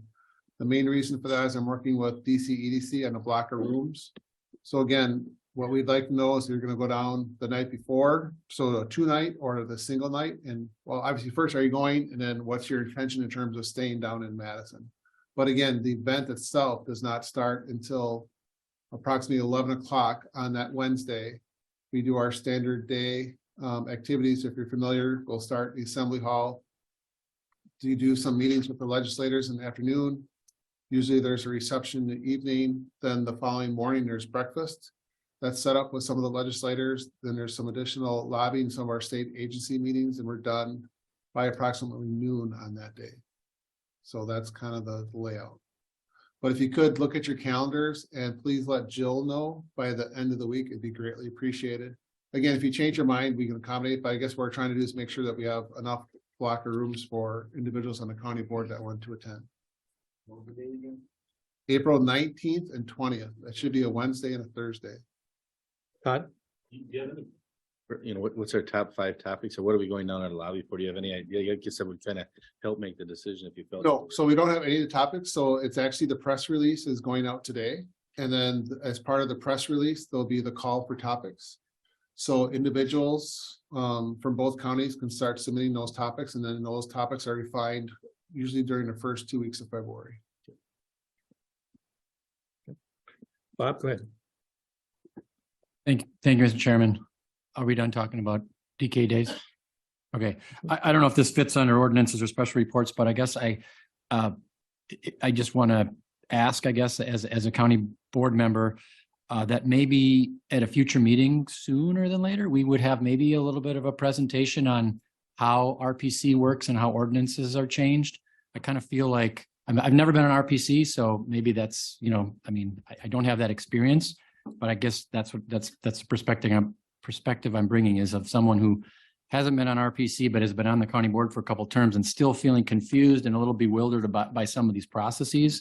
I know there's, you know, here we were talking about a potential change to an ordinance that may or may not affect the other townships, you know, and again, that also is the future unknown if other townships that are currently not in county zoning next month or in 2 years adopt county zoning, and then those changes we've made do affect them. And then I also wonder about how do towns opt in and out of county zoning? I've heard some feedback that people sometimes feel trapped in county zoning, and I don't really understand if that's true or not. So I guess I just have a lot of questions about zoning and how a town would opt out of county zoning if they wanted to. And I guess I'd like more information about how zoning works. Also, the other piece about how, okay, there's a hearing, and if I didn't know about the hearing and then it happens, then I'm not supposed to technically take any, you know, opinions from anybody after the fact. I find that really difficult. I mean, we're here to, as a full board, to, yes, listen to the recommendations of RPC, but how can we go forward without listening to, you know, people's Bob, opinions? we'll pull something together. Yeah, We'll come I back with appreciate that. presentations on both those Yeah. areas. Yeah. Anything else on the announcements? Okay, so we're going to convene into closed session. Based pursuant to Wisconsin statutes 19.851C for purpose of considering employment, promotion, compensation, or performance evaluation data of any public employee over which the government body has jurisdiction or exercise responsibility, namely the performance evaluation of County Administrator Ken Pavic, and then we will reconvene in open session after that. So I'll make the motion to move into closed. We need to do a roll call. Yep. Osted. Beardsley. Here. Boltman. Here. Shomo. Here. This is a yes, not a here. Yes. David Engelbert. Enigal. Yes. Gauger. Yes. Gunlickson. Pine Peter. Holmes. Yeah. Lino. Yes. Miller. Morgan. Norton. Robillard. Rusnik. Days. Yes. Vogel. Yes. Vettel. Okay, yes, go ahead. We'll take a 5-minute break.